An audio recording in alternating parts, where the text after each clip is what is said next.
বাইরে এই মুহূর্তে প্রচণ্ড বৃষ্টি হচ্ছে, সাথে ঝড়ও হচ্ছে, আর আমাদের ট্রেন চলছে একদম ফুল স্পিডে বলতে গেলে।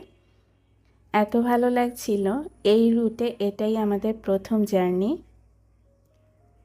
আর প্রথমবার জার্নি করেই মনে হয়েছে যে আর কখনো বাসে জার্নি করব না, ট্রেনেই জার্নি করব।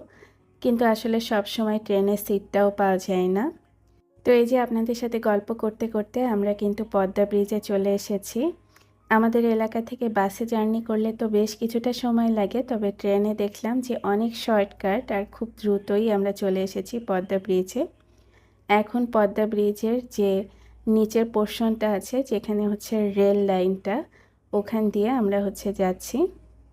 উপর থেকে নিচের পানিটা তো আর ঢেউগুলো এত স্পষ্ট দেখা যায় না, তবে এই যে নিচের লাইনটা থেকে কিন্তু খুব সুন্দরভাবে দেখা যাচ্ছিল।